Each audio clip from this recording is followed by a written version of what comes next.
This is going to be the OptiSigns, the future of digital signage panel. So I hope you guys give them a real warm welcome. Thank you very much to our panelists. Of course, we are with OptiSigns, and Katie and I are both with OptiSigns. We're bookending the panel. And we're here to talk about the future of digital signage and how that integrates to the realities of work and play, entertainment, and all of the ways that it intersects with the AV industry as a whole. Of course, that's what InfoComm is all about. So I'm really glad to have a great mix of panelists here today. OptiSigns customers, OptiSigns partners, and of course, Katie, one of our product managers, to really help us push the envelope of what's coming in 5 or 10 years beyond what we all know and what we're all doing currently. So here in 2025, we see a lot of really exciting things on the show floor right now, and probably 80% of them are not being implemented in a wide way. So even what's happening right now can be considered the future of digital signage. But let me prime the pump just a tad here and talk a little bit about what I see. And from my perspective, sorry, I'm a sales schlub, head of sales here at OptiSigns. But we're going to see a lot more integration and expansion into markets and uses that are not traditional. We see a lot of consumer-facing marketing and customer experience right now, entertainment venues, exhibitions in museums. We're starting to really see a lot of very exciting things, and I'm really glad, Zach, that you're sitting right next to me, because Zach's use case is one of those emerging ones that we're going to see a lot more of, and that's the workplace. And how the workplace digital signage is used to increase productivity, make efficiency rise, allow the business to be more effective and generate more revenue at the end of the day. So I'm sure some of your bosses know that you're doing that for them, right, Zach? Absolutely. It's 90% of what they talk about these days when they really want to come find me. Yeah. Hi, I'm Zac Howe. I'm the Senior AV Engineering Manager for Verkada. Our main use case for OptiSign these days is really presenting sales figures and statistics to our global sales teams via Looker, Salesforce, etc. All of that going through OptiSign and doing it in a way that is a secure and reliable way that we don't have to worry about downtime, worry about security interface issues or anything of that nature. That's great. Is there, since we're not supposed to be prospective too much here for your boss's happiness, are there things that you see more value that can be achieved through the use case? Are there any pieces and consideration for that workplace, more KPI usage, more production efficiency that are possible? Yeah, absolutely. As far as that's concerned, it's a big lift for us to have we probably have upwards of 200 to 300 different individual API-based dashboards with Looker at this point. And the big lift for us is actually getting those initialized and keeping them up and allowing it to be a method that our sales team, which is a very globally based sales team, to feel unified still. We're at a full in-office kind of company, but we are all over the planet and our sales team is distributed everywhere. So having the ability to have those centralized databases, centralized dashboards of those sales figures that are a live rotating feed really presents a way for the sales team to be more collective and more productive in that same sense. Yeah. Great. I should actually raise the microphone. Katie, throughout our office, we see KPIs and dashboards displaying what the product team is building and working on and how it's being used and applied. Are there further pieces that maybe you've seen or you've implemented for the team around you that you can build on for the audience of what Zach's already talked about? Yeah, so using KPIs and dashboards, even internally in our office, is not just a good way to keep track of goals and metrics, but you can also track your roadmaps. You can see it in a way that is very visually appealing to teams around you. You can customize it. You can find ways to take something that's relatively numbers and math to look at and find a way to integrate it into your teams and get them the exact information they need to know and limit the things they may not need to. And it's right there in their face. It's that authentication, it's that API calls to make sure it's always updated. And just it's a good way to be able to keep those teams in the know, as well as monitoring them across the board. I just think keeping a KPI, a dashboard, Salesforce, Power BI, and whatnot with all those integrations into your digital signage is a wonderful way, either internally and in corporate offices, to keep everyone updated on that. Agreed. Actually, I think we're releasing, several major new features this year. One just last month being background music to go along with the display as well. And right over that team has a graph of the adoption rate and all of those pieces. And in a conversation the other day with the CEO, we flipped the old adage "out of sight, out of mind" on its head, and actually said, what we're really trying to do, and Zach, maybe you can back me up, is the concept being, putting things in their sight and thus in their mind to be more productive. Yeah, absolutely. I don't think there's a square inch of Verkada that does not have a dashboard in visible line of sight, which has actually very much been mandated by management at this point, where it is no matter where you are, you can see the KPIs you're going towards. You can see what your sales goals are, or recent sales or what have you, whatever we're displaying at that point. But yeah, I'm running out of wall space. I have so many of your dashboards up at this point. Good to hear. So really it proves that and it moves that needle. I would imagine there's not much worry about ROI at this point. No, it's been long since proven at this point. That this point is just get more of them up, get more dashboards generated, and get them running. Awesome. So that's a trend that we're seeing people really latch onto, but I got to applaud you guys for being visionary there and starting that process years ago now, for sure. And at this point, maybe it's a good idea to start including some other folks. Luis, actually, what I was wondering about is how, to kind of take the tangent of dashboards and workplace efficiency. Is that any conversation that Nexmosphere is having with the capabilities of your sensors and how they integrate for workplace environments or other environments? Hi. Well, actually, now that you say it, it's all about dashboards, but it's not only about workspaces.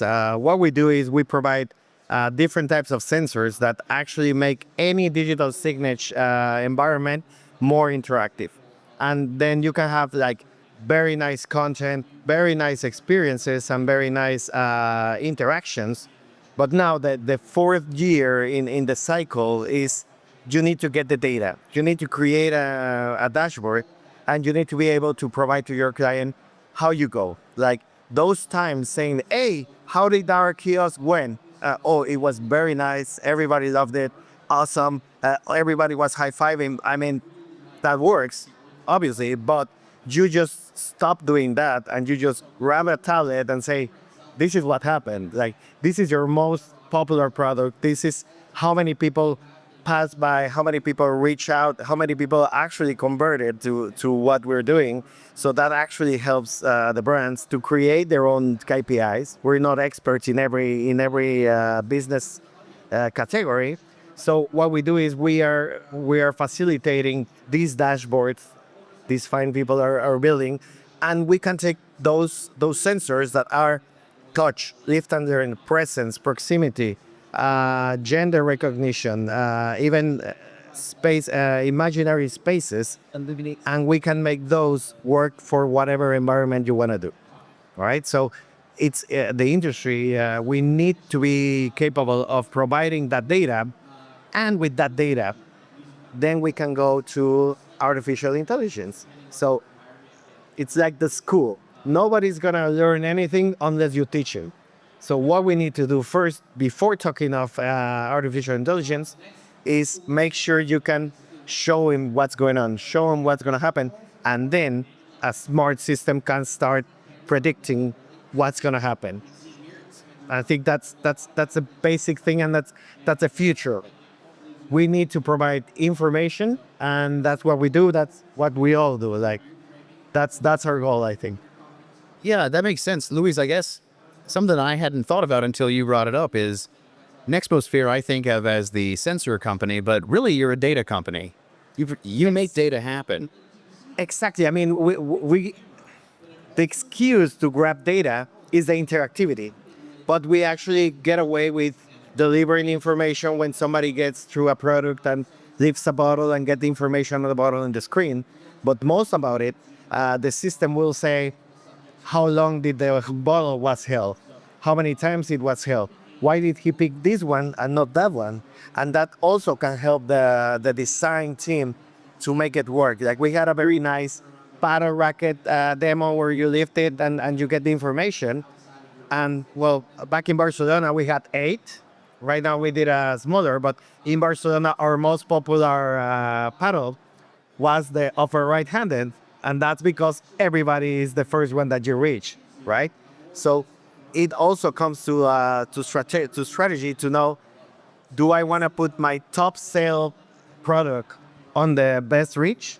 Maybe I am already selling that very much, so I'm gonna put it below, and I'm gonna put up the one I wanna push into the market. So yeah, we're generating that data with the SKUs of making interactivity, but what it really gains value to the companies is getting all that information and being able to put it in a dashboard and having historic and online information. That also helps to react. It doesn't make any sense saying, hey, I got the data from yesterday and we did very bad. No, you need to have the information right away so you can move and you can make changes on the run. And I think that lift and learn functionality that people know pretty well in this industry already is one of those things that it's fairly well understood, and it's an obvious return on investment. But again, maybe still not in 80% of those locations, and even more so since we're talking about the future. In some conversations that we're having with our clients and prospective clients is using your advanced sensors of various types, like temperature and proximity, for safety purposes and efficiency purposes in the manufacturing space and logistics, which are benefiting immensely from digital signage. And again, one of those places that there's going to be a lot of come up similar to what you have led the charge in, Zac. But not to get too far away from retail and lift and learn, I want to take a little bit of time to go to Harry, because I know you've got such preparation and a very exciting new concept that is using real advanced future technology. Cool. So I'm Harry Ladd from Lazy Boy Furniture. Most of you probably know Lazy Boy for the recliner. We invented it. So that might also ask a question of what's a furniture company talking about future and technology, and you're almost 100 years old, that kind of conflicts. I'll take you through a little case study of what this looks like. So since we're a manufacturer, and that's how we started, we make lots of stuff. Lots and lots of stuff. Like we have 2 million plus combinations you can buy from us, which is pretty cool. Here's the challenge. From a retail standpoint, which is the fastest growing part of our business, most retail stores that we're trying to get into in these areas are in population centers where I can't put 2 million units on the floor. I can't put 500 or 600 units on the floor. So how do we take this sea of product and whittle it down? If you go into one of our typical stores today, there's 100 to 120 recliners, which may not seem like a lot, but it ends up being like a parking lot. So when you think about furniture isn't something that you need. It's something that you want. It's not like your refrigerator, it stops working, you have to buy a new one. You just don't like your chair anymore or your sofa the way it looks or feels. So if the sales process is complex, you could easily go back and go, maybe I have more things to think about than I thought. I'll kick this can down the road and get back to it. And then life happens, car breaks down or something else, and all of a sudden your furniture decision's kicked out. So we know this is a part of our process. So this is a challenge for us to get into the space that we need to get into. How can we show less product and still generate sales? And that's where this link comes in together. So we did a few things.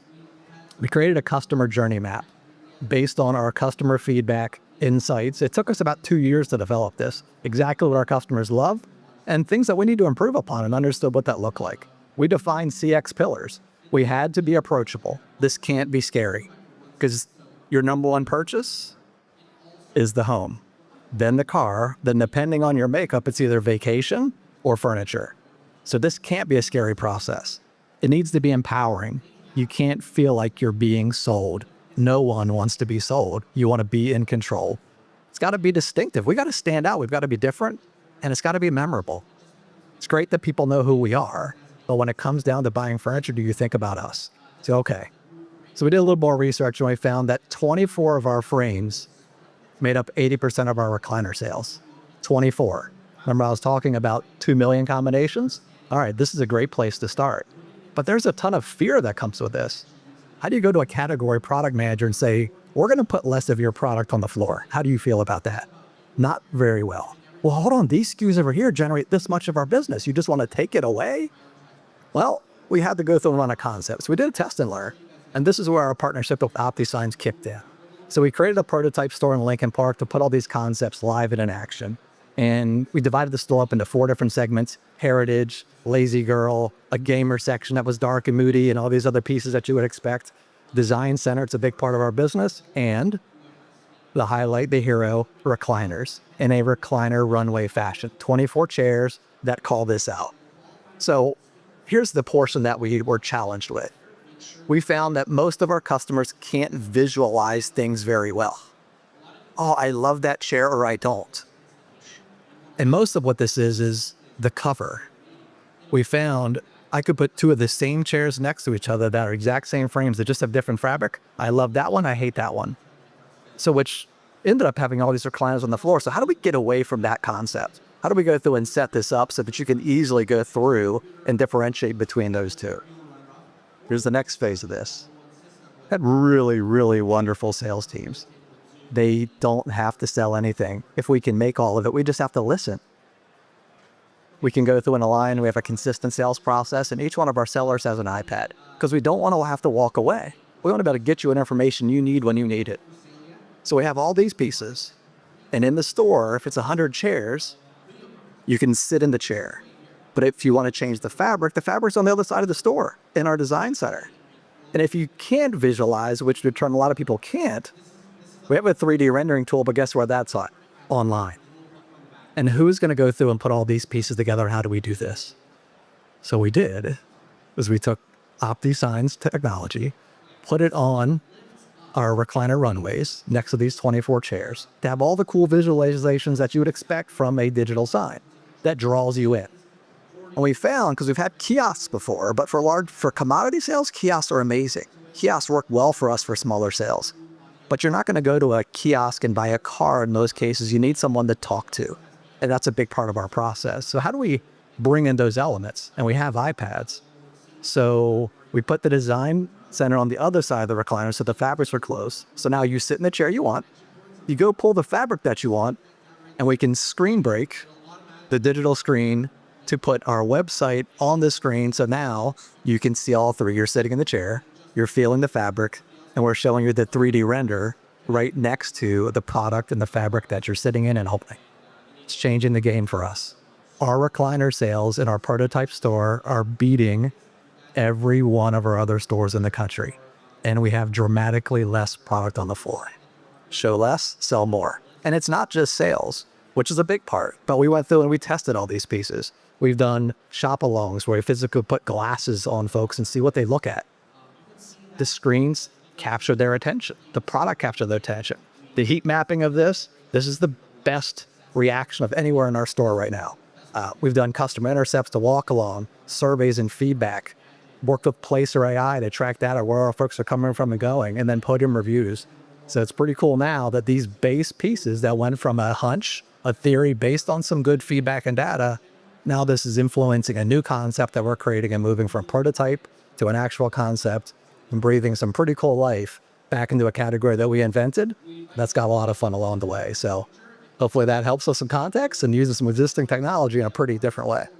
Yeah, actually, that's very cool. And you're transitioning a 100-year-old wood and nails manufacturer into a very, very much technology company at this point. Really, almost in that AR category, with that function that you're doing in that concept store, that's obviously changing the game for you. Amanda, you've got to have some really great ideas based on the back and forths around here.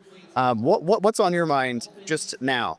Yeah, we're really into directional advertising. We know what the trends are today, and taking that data and really directing customers, such as Lazy Boy. How do we direct customers to go test out the newest chairs and fabrics and use that? But not only in Lazy Boys, but in malls, large malls. So we know that seasonal, that men will go to the jewelry store, right? They're going to want to get the jewelry for their wives. So how do we capitalize on that and really point them to those stores and put that directional advertising in the malls and then be able to track what they're buying and knowing what's happening in those jewelry stores so that way we can add to that advertising. Being able to actually capture who's in front of that screen. How long are you standing there? What's that dwell time? Do you like the ad? Are you happy with it? You're not happy with that. And actually translating that data back to advertisers saying, hey, this Nike ad was a no-go. Everybody left. They weren't interested in it. But this Nike ad saw a 24-second dwell time. You should push this one more in your malls. So we're seeing a lot of that with sensors, with kiosks, and really rolling it out more. What's great is we can take that data and translate it for you so you're not just getting a raw data file trying to figure out what the trend actually is telling you. I'm glad you brought that up because especially at InfoComm, we're meeting a lot of digital out-of-home advertiser networks, and plenty of other folks are running retail media networks. Harry doesn't quite qualify yet as an RMN, but they're out there, and I'm sure you've installed several. And a conversation we were just having yesterday was that, you know, the out-of-home advertising space earns roughly 1/3 of the dollar value versus most online advertising budget campaigns per ad. And we have all of the tools between the people here on this panel to really bump that up. And there's a lot of growth for, if you're out there listening and you're in the DOOH space, 300% growth in your revenue sounds pretty good, I would imagine.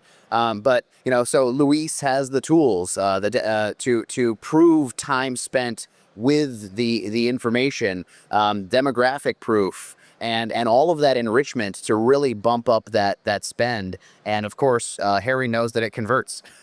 It's true. And it's interesting. You know, the data that comes with this engagement's pretty powerful. So you just go back to those 24 chairs.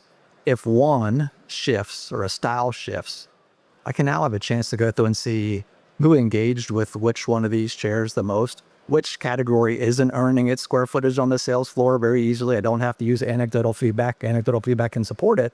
But now I've actually got data that really go through and say, ooh, we think this new up and coming piece should replace this and why. And we can be very strategic with how we're going about it. So it's been really helpful.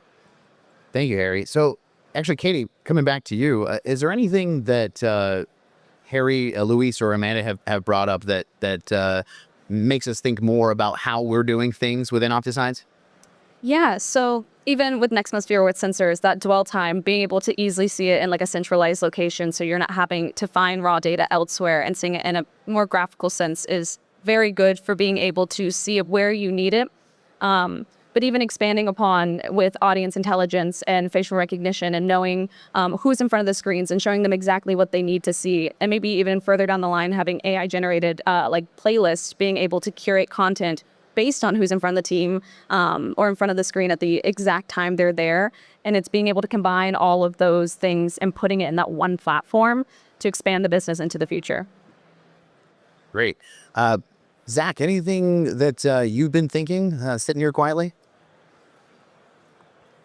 I mean, I'm a little outside of the retail space, a little less sales focused on my end. I'm really live more in that engineering side. A part that we're really looking for probably in the future here is getting a little more statistical readout on what sales teams are actually utilizing what dashboards and at what frequency.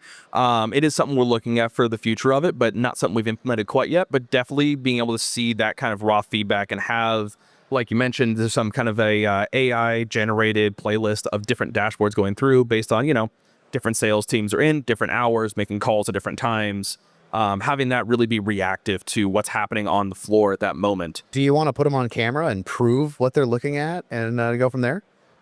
They might hunt me for sport if I try that, but something of some kind of a recognition pattern. It's still very early in the theoretical process at this point.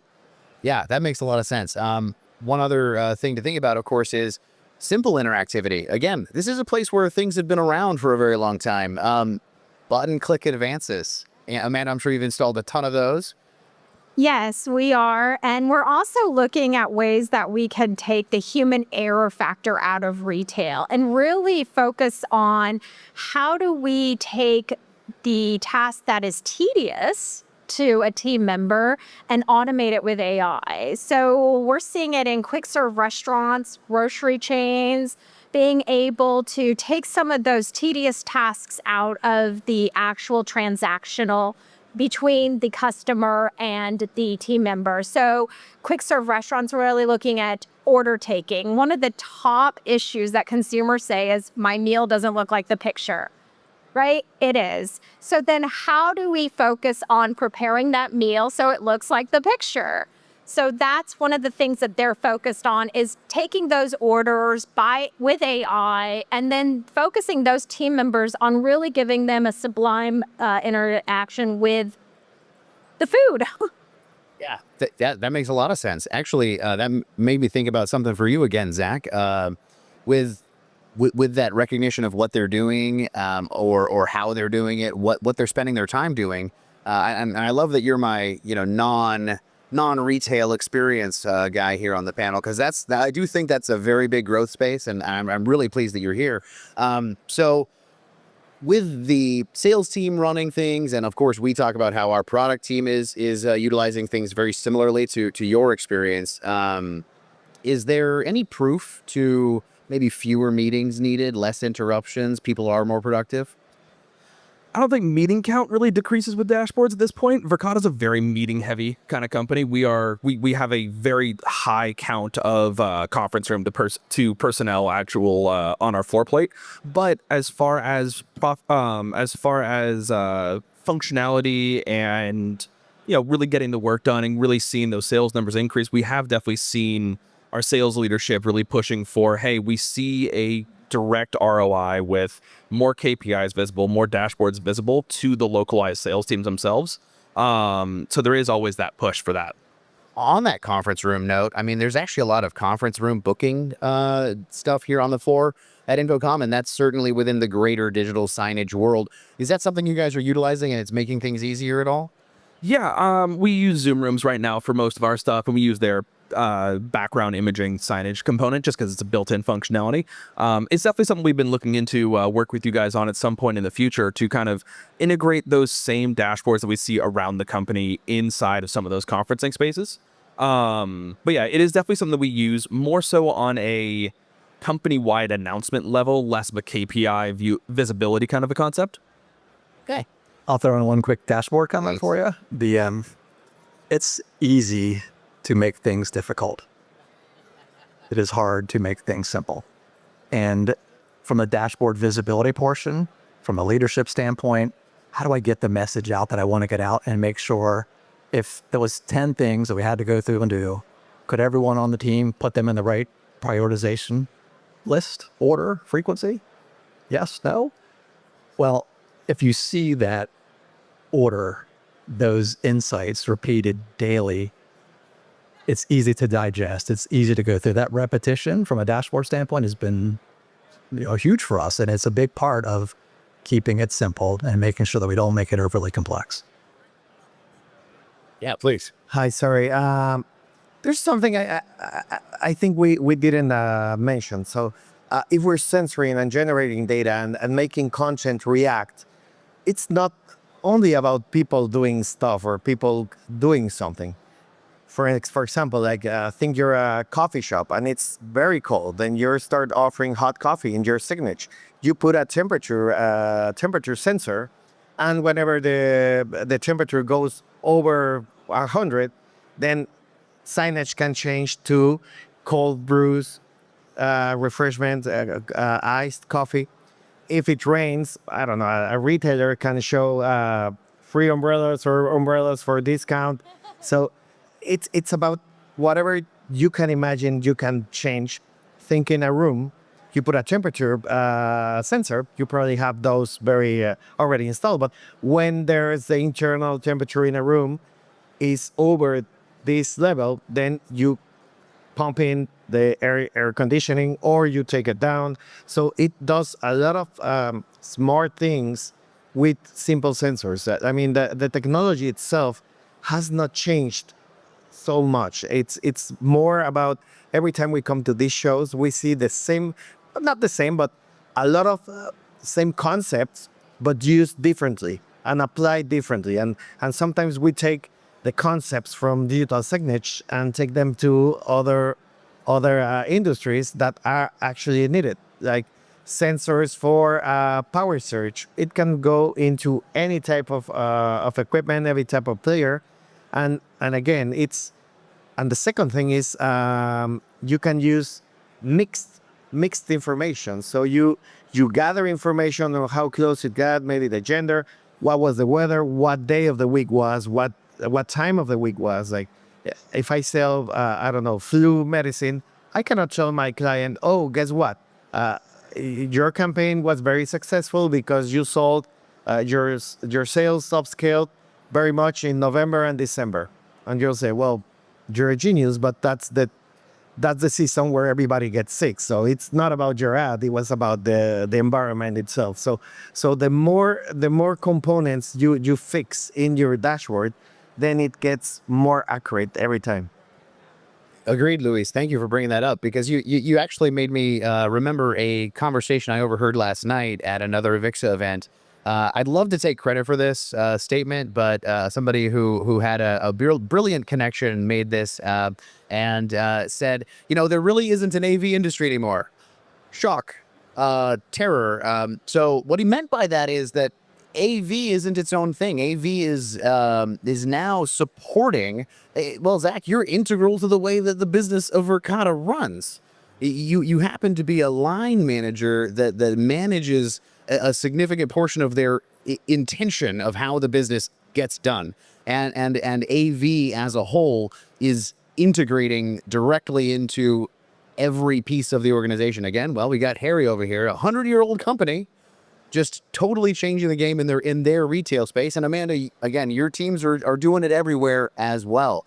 And on that note, it really made me think since Luis, you were talking about the more that you put in, the more that you get out. And one of those future cool things that Kati has helped us deliver with clients, unfortunately couldn't be here on this panel as well because there's not enough space, is actually still back to the retail restaurant experience of tapping into the loyalty that is so important these days, right? Making the right API call, getting some of that information connected to who is there. And not only that, displaying the right thing at the right time to the right person, Luis. So thank you for bringing that up again. Sure. And whether you want to do that because you recognize their MAC address, they've signed into your Wi-Fi before, hint, hint, Zac, I'm sure there's a lot of cool things you could offer for the workers too. I hadn't thought about bringing that up to a workplace user before, but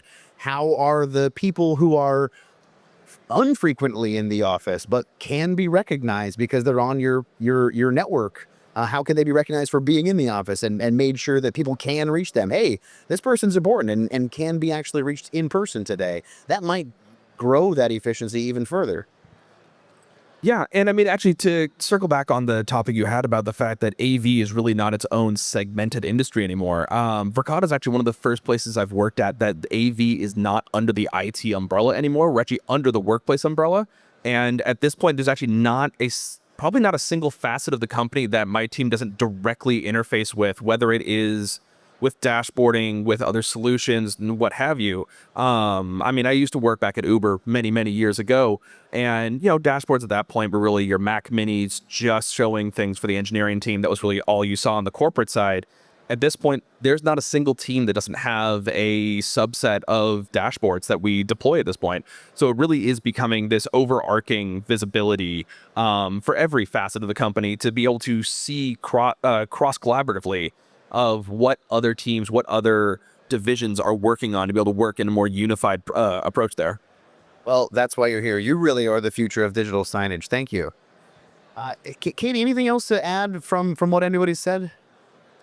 No, I think honestly, everything, even all combined, creates such a beautiful ecosystem for different businesses, whether it's the internal workplace or you're going into retail, or even as you touched on, restaurants and whatnot, where things like queue monitoring and queue busting and front of house, back of house, there's so many ways to integrate everything across the board with both sensors for your clients, for your employees, and knowing where everything is and being able to find it exactly where you need it.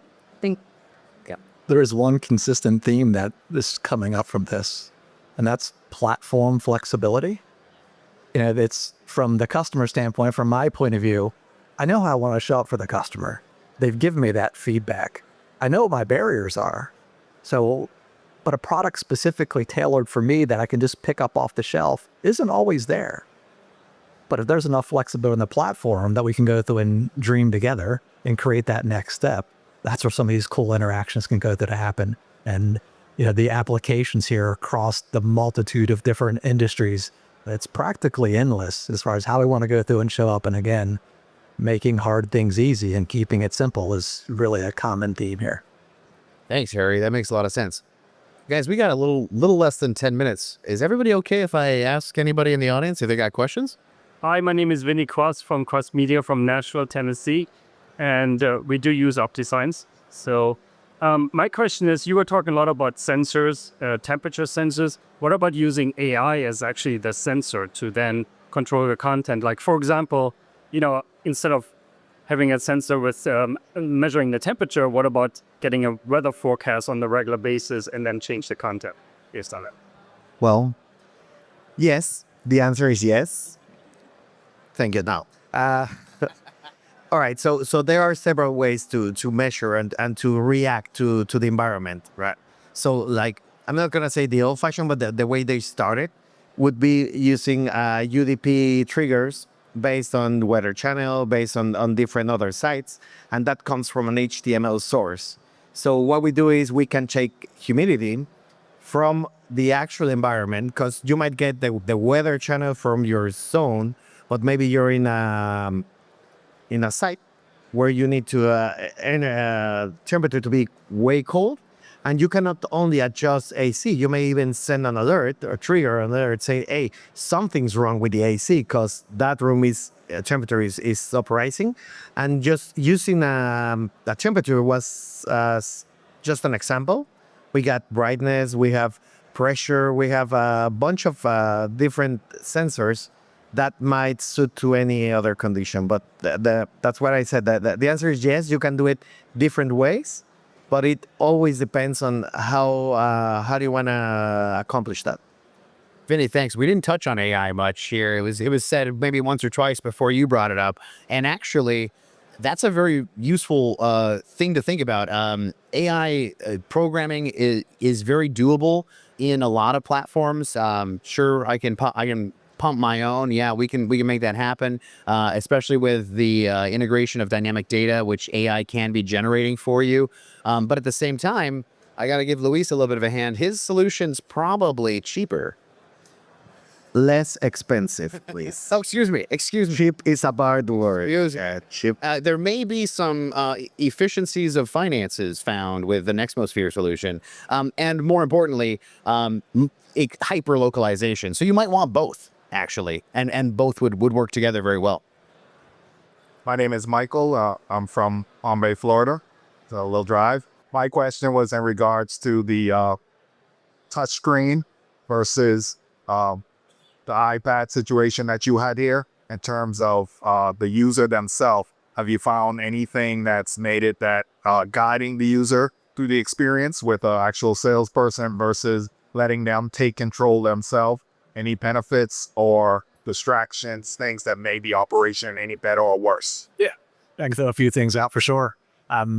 This is a big question for us because it almost felt like, hey, if customers want choice, you could give that to them.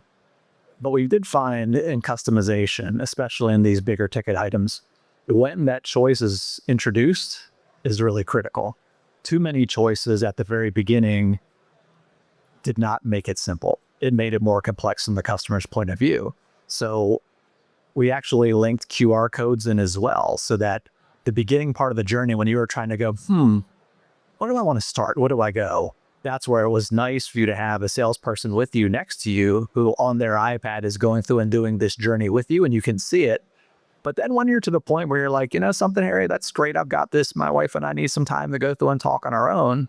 Then you can go through and pick it up, use the QR code, go back to the site and have the exact same application and take it the rest of the way. So it's almost like a baton pass to go through to do, so that you're not immersing someone too much, throwing them into the deep end of the pool and they drown in the process or decide, hey, I can't swim right now. I'm going to get out of this pool and go away. So that interaction was really important for us. Thanks so much, guys. We're just out of time, I'm afraid. Please make some noise for these wonderful people. Thank you so much. John, Katie, I remembered you. Harry, Amanda, Lewis, and Zach. Make some noise.